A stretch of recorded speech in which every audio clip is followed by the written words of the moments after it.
Hello everyone. आज का हमारा टॉपिक रहने वाला है रॉबर्ट नॉजिक्स थियरी ऑफ जस्टिस। तो चलिए शुरुआत करते हैं आज के टॉपिक की। रॉबर्ट नॉजिक एक अमेरिकन पॉलिटिकल फिलोसोफर और एक लिबर्टेरियन थिंकर थे। लिबर्टेरियंस कौन होते हैं ये मैंने पहले भी बताया है। ये इंडिविजुअल लिबर्टी को सपोर्ट करते हैं, मिनिमल स्टेट के फेवर में होते हैं, वेलफेयर स्टेट को अपोज करते हैं, वहीं प्राइवेट प्रॉपर्टी और फ्री मार्केट के फेवर में होते हैं। इसके अलावा मैं आपको बता दूं कि नॉजिक हार्वर्ड यूनिवर्सिटी में भी प्रोफेसर रह चुके हैं और इन्होंने अपना जस्टिस का एक कॉन्सेप्ट दिया था जो कि एक रिएक्शन था to Rawls theory of justice, जो कि हमारी प्रीवियस वीडियो का टॉपिक था। रॉल्स ने डिफाइन किया है जस्टिस को एज फेयरनेस। वो फेयर डिस्ट्रीब्यूशन को सपोर्ट करते थे। जो लीस्ट एडवांटेज सेक्शन होता है सोसाइटी का, उसको स्ट्रॉन्ग बनाने की बात करते थे। और रॉबर्ट नॉजिक का जो कॉन्सेप्ट है जस्टिस का, वो रॉल्स के कॉन्सेप्ट से बिल्कुल डिफरेंट है और होगा भी, क्योंकि वो एक लिबर्टेरियन जो थे। तो नॉजिक के अकॉर्डिंग जस्टिस क्या है?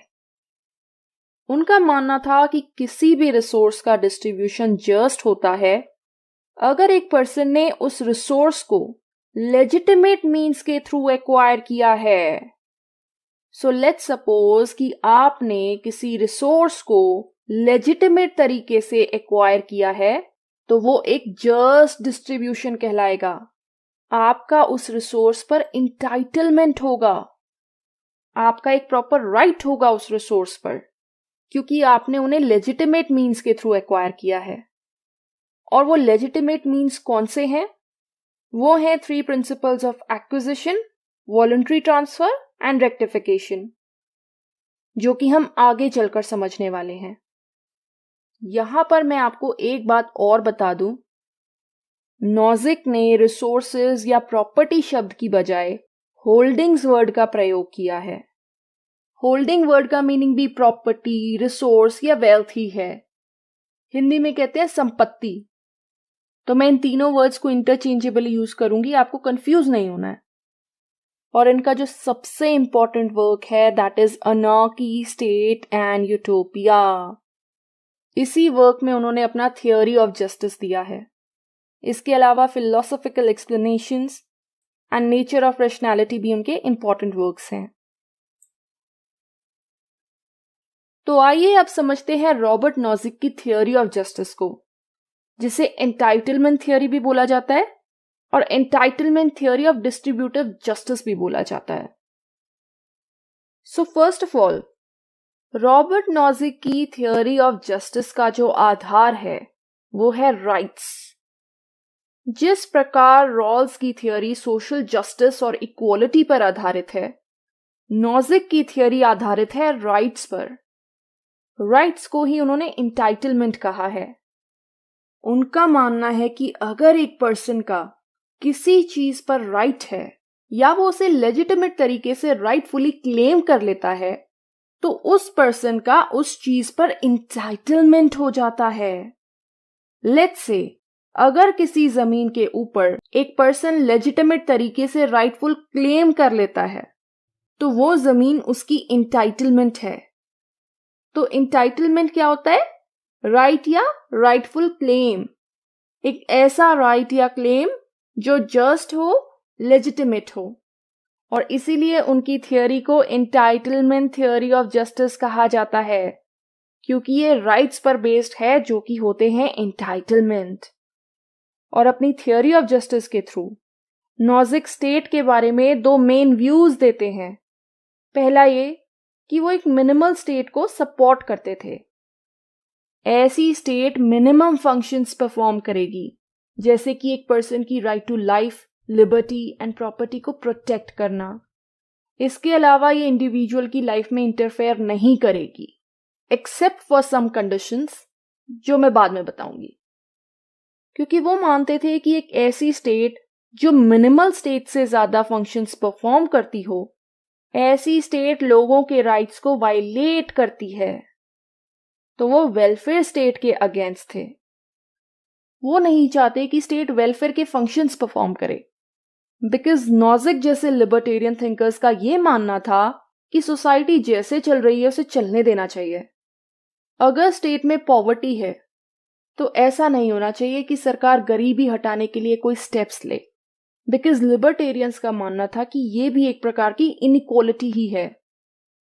अगर आप एक पर्टिकुलर क्लास को एडवांटेज पहुंचाने के लिए उन्हें रिजर्वेशन दे रहे हो, कंसेशंस दे रहे हो, सब्सिडीज दे रहे हो, तो लिबर्टेरियंस के लिए ये भी एक तरह की इनइक्वालिटी ही है, क्योंकि आप दूसरे लोगों के राइट्स को वायलेट कर रहे हो ऐसा करके। इसीलिए वो इनकम पर जो टैक्सेशन होती है इसके भी अगेंस्ट थे, क्योंकि उनका मानना था कि एक तरीके का फोर्स्ड लेबर है, एक बंधुआ मजदूरी है। इनफैक्ट नॉजिक प्रोग्रेसिव टैक्सेशन के भी अगेंस्ट थे, जिसका फेवर वेलफेयरिज्म के जो सपोर्टर्स हैं वो करते हैं। तो अब आ जाते हैं नॉजिक के 3 मेन प्रिंसिपल्स पर। जिस तरीके से रॉल्स डिफाइन करते हैं जस्टिस को, justice as fairness, Nozick define करते हैं जस्टिस को एज इंटाइटलमेंट, क्योंकि उनकी जो थियोरी है वो इंटाइटलमेंट पर बेस्ड है, जो कि 3 प्रिंसिपल्स पर आधारित है। पहला प्रिंसिपल है इनिशियल एक्विजिशन का। इसमें वो बता रहे हैं कि एक इंसान प्रॉपर्टी को कैसे ओन करता है। पहला तरीका है इनिशियल एक्विजिशन का। ऐसी रिसोर्सेज जो अब तक किसी के द्वारा ओन नहीं की गई हैं, ऐसी रिसोर्सेज को अगर एक इंडिविजुअल ओन करने लगता है तो वो कहलाएगा इनिशियल एक्विजिशन। तो ये तरीका भी रिसोर्सेज को ओन करने का जस्टिफाइड है, क्योंकि वो ऐसी रिसोर्सेज हैं जो कि पहले किसी के द्वारा भी ओन नहीं की गई हैं। दूसरा आता है प्रिंसिपल वॉलंटरी ट्रांसफर का। इसमें आती है ऐसी प्रॉपर्टी जो एक पर्सन वॉलंटरी ट्रांसफर के थ्रू एक्वायर करता है। वॉलंटरी ट्रांसफर मतलब ऐसा ट्रांसफर जो 2 पार्टीज के कंसेंट से हुआ हो, जो कि इलीगल ना हो। ये गिफ्ट्स की फॉर्म में भी हो सकता है या वॉलंटरी एक्सचेंज की फॉर्म में भी हो सकता है, कि मैंने अपनी प्रॉपर्टी आपकी प्रॉपर्टी के साथ एक्सचेंज कर ली। तो वॉलंटरी ट्रांसफर के थ्रू जो प्रॉपर्टी आप एक्वायर करते हो वो भी जस्ट है। तीसरा प्रिंसिपल है रेक्टिफिकेशन का। ये एक ऐसा एरिया है जहां पर स्टेट इंटरवीन कर सकती है। कई बार क्या होता है कि जो प्रॉपर्टी होती है वो अनजस्टली एक्वायर हो जाती है। लेट्स से आपकी प्रॉपर्टी पर किसी और ने कब्जा कर लिया है, तो ऐसे केस में स्टेट का इंटरवीन करना बनता है। जो आपके साथ गलत हुआ है उसके लिए स्टेट आपको कॉम्पनसेशन प्रोवाइड कर सकती है। तो आपकी प्रॉपर्टी किसी ने हथिया ली है इलीगली, तो स्टेट आपको कॉम्पनसेशन प्रोवाइड कर सकती है as per the principle of rectification. इस प्रिंसिपल का कंसर्न ये होता है कि प्रॉपर्टी से रिलेटेड जो भी इनजस्टिस हुआ है उससे कैसे डील किया जाए, कैसे उस इनजस्टिस को रेक्टिफाई किया जाए, उसे सुधारा जाए। इसलिए इसे कहते हैं द प्रिंसिपल ऑफ रेक्टिफिकेशन। तो ये होते हैं 3 principles of Nozick's theory of justice. तो हम इन प्रिंसिपल से थियोरी ऑफ जस्टिस के बारे में क्या लर्न करते हैं? हमें इससे ये पता चलता है कि अगर एक पर्सन ने ओरिजिनल एक्विजिशन के थ्रू जस्ट तरीके से एक्वायर किया है या किसी होल्डिंग को वॉलंटरी ट्रांसफर के थ्रू एक्वायर किया है, तो वो पर्सन उस होल्डिंग का ओनर है। वो होल्डिंग या रिसोर्स उसकी इंटाइटलमेंट है। तो हम कंक्लूजन में क्या कह सकते हैं कि एक पर्सन के पास इंटाइटलमेंट है किसके ऊपर? ओवर द रिसोर्सेज जो कि वो पोजेस करता है। अगर उस पर्सन ने उन सोर्सेस को एक्वायर किया है किनके थ्रू? जस्ट ओरिजिनल एक्विजिशन के थ्रू, जो कि फर्स्ट प्रिंसिपल में कहा गया है, या जस्ट ट्रांसफर के through, also known as the voluntary transfer, जो कि सेकेंड प्रिंसिपल में स्पेसिफाई किया गया है, या as compensation for the previous injustice, जो कि थर्ड प्रिंसिपल में स्पेसिफाई किया गया है। जब कोई होल्डिंग या रिसोर्स आपको कॉम्पनसेशन की फॉर्म में मिलती है, उसके ऊपर भी आपकी एंटाइटलमेंट है। जैसे कि आपकी जमीन पर कब्जा हो गया है, तो सरकार आपको रिप्लेसमेंट के तौर पर दूसरी कोई जमीन दे देती है, तो आप उसके राइटफुल ओनर बन जाते हो। वो जमीन आपकी एंटाइटलमेंट हो जाती है। ये है नॉजिक की थियोरी के प्रिंसिपल्स। उनकी थियोरी में सारा इंपॉर्टेंट रोल ये 3 प्रिंसिपल्स प्ले करते हैं।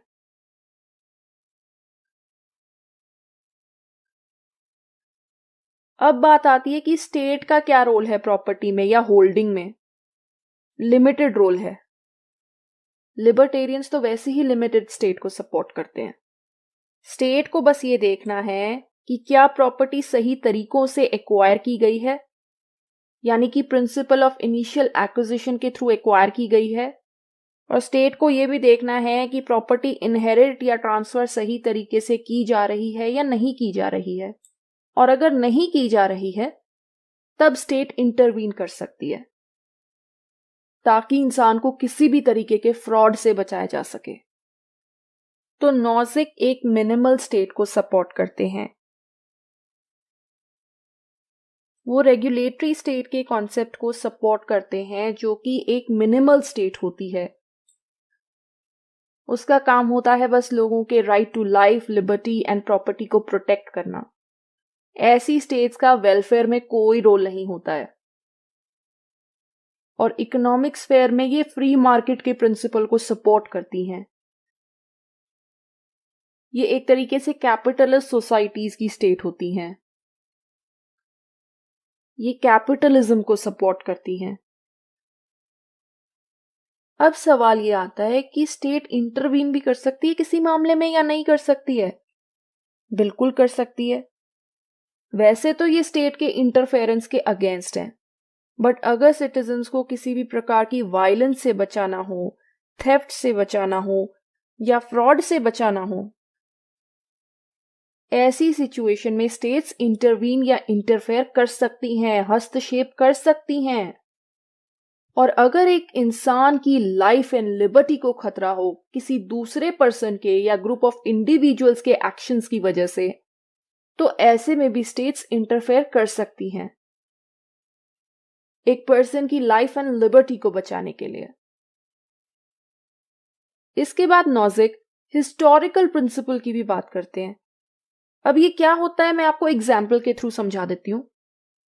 सपोज कीजिए कि आपके पास प्रॉपर्टी है या होल्डिंग है जो आपको आपके एंसेस्टर्स से मिली है। तो आपको कैसे पता चलेगा कि जो एंसेस्टर्स के पास प्रॉपर्टी थी वो उन्होंने लेजिटिमेट तरीके से एक्वायर की थी? तो नॉजिक इसका जवाब देते हैं कि इसके बारे में हमें पता चलेगा हिस्ट्री के थ्रू। हमें हिस्ट्री में जाके फैक्ट्स एंड इंफॉर्मेशन चेक करनी पड़ेगी, पुराने कागजात और डॉक्यूमेंट्स देखने पड़ेंगे, जिसके थ्रू हमें यह पता चल सके कि क्या हमारे एंसेस्टर्स ने जो प्रॉपर्टी एक्वायर की है वो लेजिटिमेट मींस के थ्रू एक्वायर करी है। ये होता है हिस्टोरिकल प्रिंसिपल, जो कि हिस्ट्री पर भी एम्फसाइज करता है, ताकि हमें एक होल्डिंग की लेजिटिमेसी के बारे में पता चल सके। तो ये थी नॉजिक की entitlement theory of justice. Nozick की थ्योरी को क्रिटिसाइज भी किया जाता है। सबसे पहला क्रिटिसिज्म यही है that it is opposed to social justice. Social justice बात करता है फेयर डिस्ट्रीब्यूशन की, एक ऐसा डिस्ट्रीब्यूशन जिससे जो लीस्ट एडवांटेज सेक्शन है सोसाइटी का उसको फायदा पहुंच सके, और उसके लिए वो सब्सिडीज, कंसेशंस और इवन रिजर्वेशन को भी सपोर्ट करता है। और उसी कॉन्सेप्ट के अगेंस्ट है नॉजिक की थियोरी ऑफ जस्टिस। तो ये भी इसका एक क्रिटिसिज्म है। ये सोशल जस्टिस को अपोज करती है, उसके मेन प्रिंसिपल्स के अगेंस्ट है। सोशल जस्टिस भी तो एक काइंड ऑफ जस्टिस है, और ये वेलफेयर स्टेट के कॉन्सेप्ट के भी अगेंस्ट है, जो कि मैंने फीचर्स में एक्सप्लेन किया था। स्टेट को वेलफेयर से रिलेटेड फंक्शंस परफॉर्म नहीं करने चाहिए।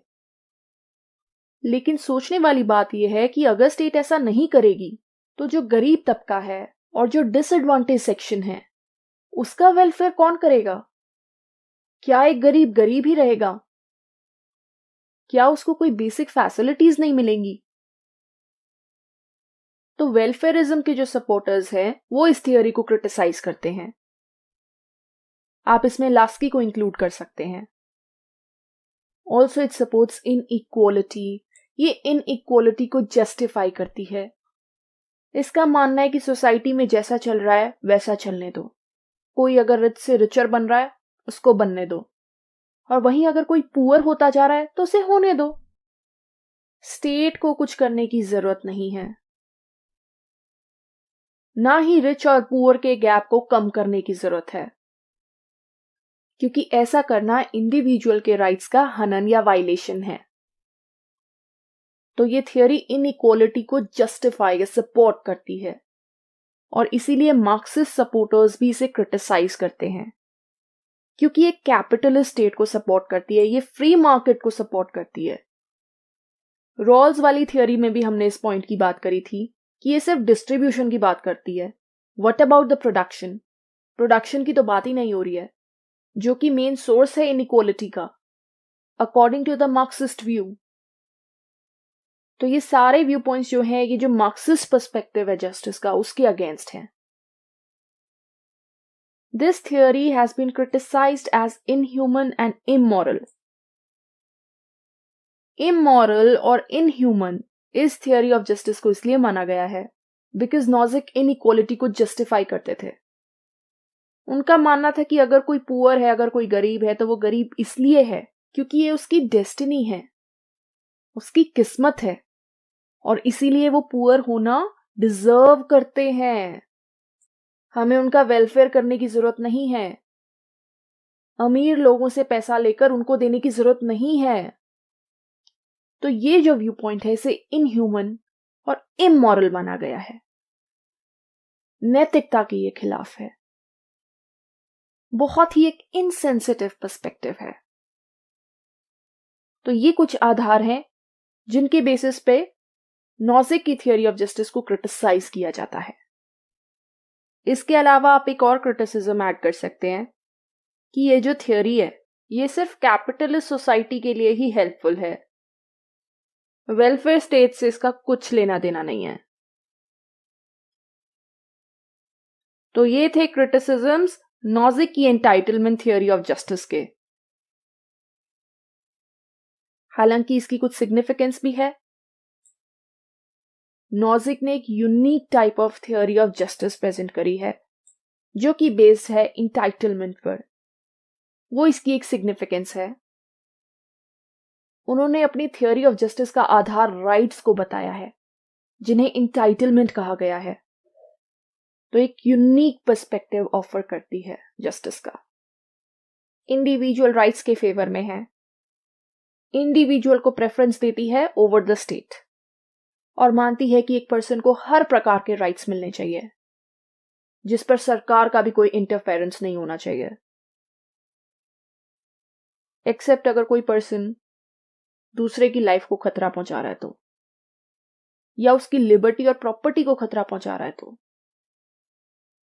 टैक्सेशन के ये अगेंस्ट है, इसको फोर्स्ड लेबर या बंधुआ मजदूरी से कंपेयर करती है। ऐसे कई लोग हैं जो टैक्सेशन जैसी पॉलिसीज के अगेंस्ट हैं। वो नॉजिक की थियोरी को अप्रिशिएट करते हैं। The theory also defends private property. Private property को भी सपोर्ट करते हैं। इस बात को लिबर्टेरियंस ने बहुत अप्रिशिएट किया है, because libertarian perspective not only supports private property but वो टैक्सेशन के भी अगेंस्ट हैं। तो जो भी प्राइवेट प्रॉपर्टी को सपोर्ट करता है, उसको डिफेंड करता है, वो नॉजिक की थियोरी को बहुत इंपॉर्टेंट मानता है। इसके अलावा ये गवर्नमेंट के रोल को भी रिस्ट्रिक्ट करते हैं, क्योंकि अगर गवर्नमेंट बहुत ज्यादा पावरफुल हो जाएगी तो वो इंडिविजुअल के राइट्स का एक वायलेशन होगा, उसके राइट्स को वो सप्रेस कर सकती है। इसीलिए गवर्नमेंट का जो रोल है वो लिमिटेड होना चाहिए ताकि इंडिविजुअल्स मैक्सिमम राइट्स और लिबर्टीज को एंजॉय कर सकें। तो एक इंपॉर्टेंस है नॉजिक की थियोरी ऑफ जस्टिस की। ये इंडिविजुअल को स्टेट से सुप्रीम मानती है और मेक श्योर करती है कि स्टेट की अथॉरिटी सुप्रीम ना बन सके। एंड फाइनली नॉजिक की theory of justice political theory के स्कोप के प्रति कंट्रीब्यूट करती है, just like the Rawls theory of justice. Political theory के एरिया में ये एक एडिशन है, उसके स्कोप को ब्रॉडन कर रही है, एंड दैट्स द रीजन कि हम यहां इसे स्टडी कर रहे हैं। So these were the significance और importance of Nozick theory of justice, और ये था हमारा आज का टॉपिक जिसमें हमने समझा नॉजिक की थियोरी ऑफ जस्टिस को, जो कि बेस्ड है इंटाइटलमेंट पर और मानती है कि कोई भी डिस्ट्रीब्यूशन जस्ट होता है अगर उसे लेजिटिमेट मीन्स से एक्वायर किया गया है। और वो लेजिटिमेट मीन्स क्या है? वो 3 प्रिंसिपल्स हैं: initial acquisition, voluntary transfer and rectification. और साथ ही साथ ये थियोरी रीडिस्ट्रीब्यूशन के कॉन्सेप्ट के अगेंस्ट है। तो उम्मीद है कि ये टॉपिक आपको समझ में आया होगा। तो आज की वीडियो में इतना ही। अगर आपको मेरी वीडियो पसंद आई हो तो प्लीज इसे लाइक कीजिएगा, अपने दोस्तों और फैमिली रिलेटिव से शेयर कीजिएगा और मेरे चैनल को सब्सक्राइब कीजिएगा। Thank you so much. आपका दिन शुभ हो। जिसका फेवर वेलफेयरिज्म के जो सपोर्टर्स हैं वो करते हैं। तो अब आ जाते हैं नॉजिक के 3 मेन प्रिंसिपल्स पर। जिस तरीके से रॉल्स डिफाइन करते हैं जस्टिस को, justice as fairness, Nozick define करते हैं जस्टिस को एज इंटाइटलमेंट, क्योंकि उनकी जो थियोरी है वो इंटाइटलमेंट पर बेस्ड है, जो कि 3 प्रिंसिपल्स पर आधारित है। पहला प्रिंसिपल है इनिशियल एक्विजिशन का। इसमें वो बता रहे हैं कि एक इंसान प्रॉपर्टी को कैसे ओन करता है। पहला तरीका है इनिशियल एक्विजिशन का। ऐसी रिसोर्सेज जो अब तक किसी के द्वारा ओन नहीं की गई हैं, ऐसी रिसोर्सेज को अगर एक इंडिविजुअल ओन करने लगता है तो वो कहलाएगा इनिशियल एक्विजिशन। तो ये तरीका भी रिसोर्सेज को ओन करने का जस्टिफाइड है, क्योंकि वो ऐसी रिसोर्सेज हैं जो कि पहले किसी के द्वारा भी ओन नहीं की गई हैं। दूसरा आता है प्रिंसिपल वॉलंटरी ट्रांसफर का। इसमें आती है ऐसी प्रॉपर्टी जो एक पर्सन वॉलंटरी ट्रांसफर के थ्रू एक्वायर करता है। वॉलंटरी ट्रांसफर मतलब ऐसा ट्रांसफर जो 2 पार्टीज के कंसेंट से हुआ हो, जो कि इलीगल ना हो। ये गिफ्ट्स की फॉर्म में भी हो सकता है या वॉलंटरी एक्सचेंज की फॉर्म में भी हो सकता है कि मैंने अपनी प्रॉपर्टी आपकी प्रॉपर्टी के साथ एक्सचेंज कर ली। तो वॉलंटरी ट्रांसफर के थ्रू जो प्रॉपर्टी आप एक्वायर करते हो वो भी जस्ट है। तीसरा प्रिंसिपल है रेक्टिफिकेशन का। ये एक ऐसा एरिया है जहां पर स्टेट इंटरवीन कर सकती है। कई बार क्या होता है कि जो प्रॉपर्टी होती है वो अनजस्टली एक्वायर हो जाती है। लेट्स से आपकी प्रॉपर्टी पर किसी और ने कब्जा कर लिया है, तो ऐसे केस में स्टेट का इंटरवीन करना बनता है। जो आपके साथ गलत हुआ है उसके लिए स्टेट आपको कॉम्पनसेशन प्रोवाइड कर सकती है as per the principle of rectification. इस प्रिंसिपल का कंसर्न ये होता है कि प्रॉपर्टी से रिलेटेड जो भी इनजस्टिस हुआ है उससे कैसे डील किया जाए, कैसे उस इनजस्टिस को रेक्टिफाई किया जाए, उसे सुधारा जाए। इसलिए इसे कहते हैं द प्रिंसिपल ऑफ रेक्टिफिकेशन। तो ये होते हैं 3 principles of Nozick's theory of justice. तो हम इन प्रिंसिपल से थियोरी ऑफ जस्टिस के बारे में क्या लर्न करते हैं? हमें इससे ये पता चलता है कि अगर एक पर्सन ने ओरिजिनल एक्विजिशन के थ्रू जस्ट तरीके से एक्वायर किया है या किसी होल्डिंग को वॉलंटरी ट्रांसफर के थ्रू एक्वायर किया है, तो वो पर्सन उस होल्डिंग का ओनर है। वो होल्डिंग या रिसोर्स उसकी इंटाइटलमेंट है। तो हम कंक्लूजन में क्या कह सकते हैं कि एक पर्सन के पास एंटाइटलमेंट है किसके ऊपर? ओवर द रिसोर्सेज जो कि वो पोजेस करता है। अगर उस पर्सन ने उन सोर्सेस को एक्वायर किया है किनके थ्रू? जस्ट ओरिजिनल एक्विजिशन के थ्रू, जो कि फर्स्ट प्रिंसिपल में कहा गया है, या जस्ट ट्रांसफर के through, also known as the voluntary transfer, जो कि सेकेंड प्रिंसिपल में स्पेसिफाई किया गया है, या is compensation for the previous injustice, जो कि थर्ड प्रिंसिपल में स्पेसिफाई किया गया है। जब कोई होल्डिंग या रिसोर्स आपको कॉम्पनसेशन की फॉर्म में मिलती है, उसके ऊपर भी आपकी एंटाइटलमेंट है। जैसे कि आपकी जमीन पर कब्जा हो गया है, तो सरकार आपको रिप्लेसमेंट के तौर पर दूसरी कोई जमीन दे देती है, तो आप उसके राइटफुल ओनर बन जाते हो। वो जमीन आपकी एंटाइटलमेंट हो जाती है। ये है नॉजिक की थियोरी के प्रिंसिपल्स। उनकी थियोरी में सारा इंपॉर्टेंट रोल ये 3 प्रिंसिपल्स प्ले करते हैं। अब बात आती है कि स्टेट का क्या रोल है प्रॉपर्टी में या होल्डिंग में। लिमिटेड रोल है। लिबर्टेरियंस तो वैसे ही लिमिटेड स्टेट को सपोर्ट करते हैं। स्टेट को बस ये देखना है कि क्या प्रॉपर्टी सही तरीकों से एक्वायर की गई है, यानी कि प्रिंसिपल ऑफ इनिशियल एक्विजिशन के थ्रू एक्वायर की गई है, और स्टेट को ये भी देखना है कि प्रॉपर्टी इनहेरिट या ट्रांसफर सही तरीके से की जा रही है या नहीं की जा रही है, और अगर नहीं की जा रही है तब स्टेट इंटरवीन कर सकती है ताकि इंसान को किसी भी तरीके के फ्रॉड से बचाया जा सके। तो नॉजिक एक मिनिमल स्टेट को सपोर्ट करते हैं। वो रेगुलेटरी स्टेट के कॉन्सेप्ट को सपोर्ट करते हैं जो कि एक मिनिमल स्टेट होती है। उसका काम होता है बस लोगों के right to life, liberty and property को प्रोटेक्ट करना।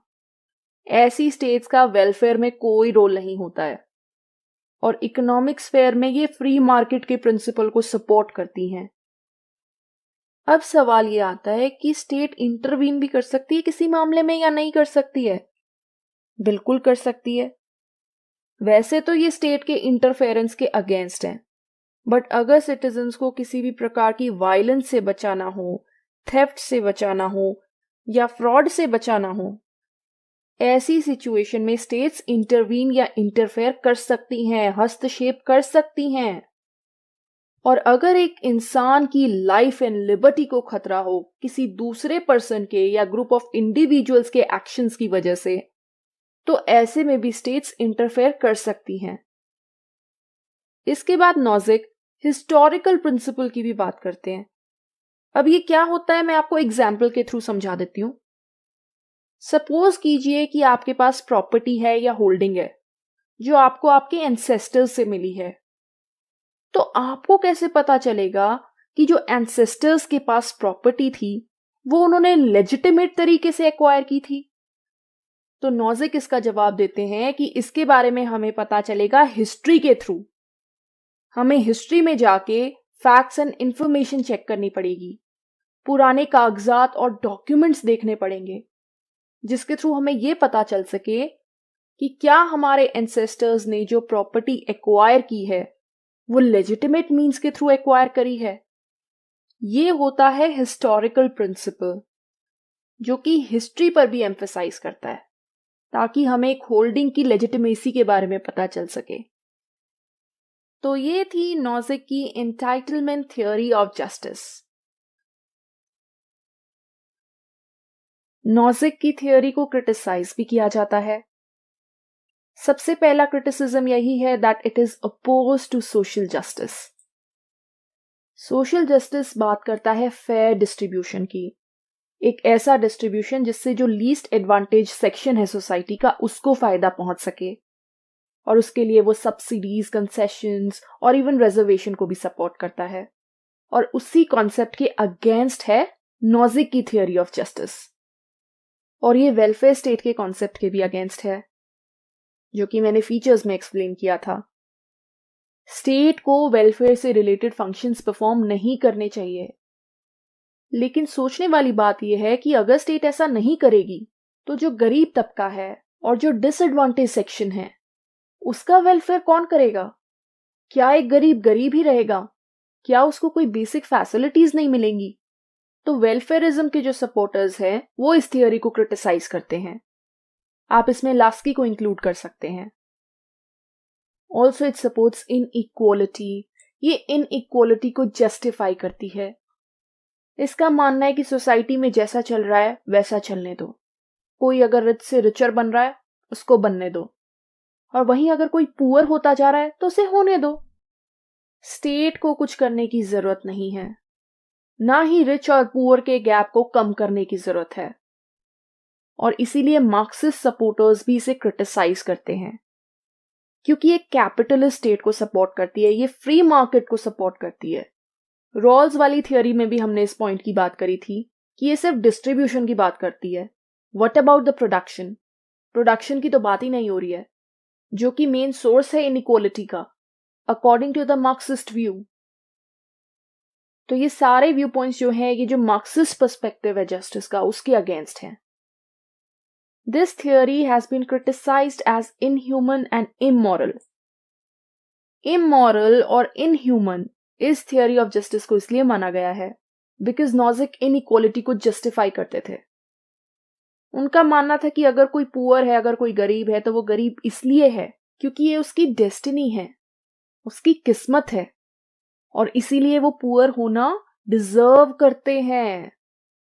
हमें उनका वेलफेयर करने की जरूरत नहीं है, अमीर लोगों से पैसा लेकर उनको देने की जरूरत नहीं है। तो ये जो व्यू पॉइंट है, इसे इनह्यूमन और इमोरल माना गया है। बहुत ही एक इनसेंसिटिव पर्सपेक्टिव है। तो ये कुछ आधार हैं जिनके बेसिस पे नॉजिक की थियोरी ऑफ जस्टिस को क्रिटिसाइज किया जाता है। हालांकि इसकी कुछ सिग्निफिकेंस भी है। नॉजिक ने एक unique type of theory of justice present करी है, जो कि बेस्ड है इंटाइटलमेंट पर।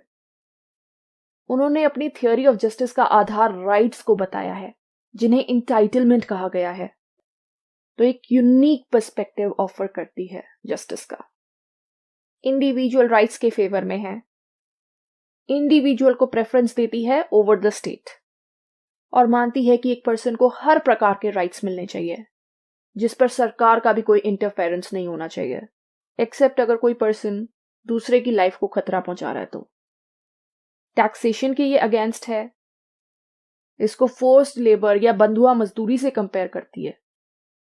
ऐसे कई लोग हैं जो टैक्सेशन जैसी पॉलिसीज के अगेंस्ट हैं, वो नॉजिक की थियोरी को अप्रिशिएट करते हैं।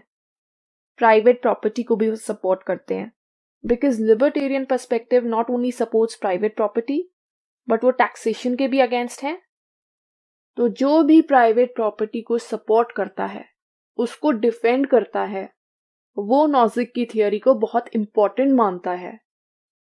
इसके अलावा ये गवर्नमेंट के रोल को भी रिस्ट्रिक्ट करते हैं, क्योंकि अगर गवर्नमेंट बहुत ज्यादा पावरफुल हो जाएगी तो वो इंडिविजुअल के राइट्स का एक वायलेशन होगा, उसके राइट्स को वो सप्रेस कर सकती है। इसीलिए गवर्नमेंट का जो रोल है वो लिमिटेड होना चाहिए, ताकि इंडिविजुअल्स मैक्सिमम राइट्स और लिबर्टीज को एंजॉय कर सकें। ये इंडिविजुअल को स्टेट से सुप्रीम मानती है और मेक श्योर करती है कि स्टेट की अथॉरिटी सुप्रीम ना बन सके। एंड फाइनली, नॉजिक की theory of justice political theory के स्कोप के प्रति कंट्रीब्यूट करती है, just like the Rawls theory of justice. Political theory के एरिया में ये एक एडिशन है, उसके स्कोप को ब्रॉडन कर रही है, एंड दैट्स द रीजन कि हम यहां इसे स्टडी कर रहे हैं। So these were the significance और importance of Nozick theory of justice. और ये था हमारा आज का टॉपिक, जिसमें हमने समझा नॉजिक की थियोरी ऑफ जस्टिस को, जो कि बेस्ड है इंटाइटलमेंट पर और मानती है कि कोई भी डिस्ट्रीब्यूशन जस्ट होता है अगर उसे लेजिटिमेट मीन्स से एक्वायर किया गया है। तो उम्मीद है कि ये टॉपिक आपको समझ में आया होगा। तो आज की वीडियो में इतना ही। अगर आपको मेरी वीडियो पसंद आई हो तो प्लीज इसे लाइक कीजिएगा, अपने दोस्तों और फैमिली रिलेटिव से शेयर कीजिएगा और मेरे चैनल को सब्सक्राइब कीजिएगा। Thank you so much. आपका दिन शुभ हो।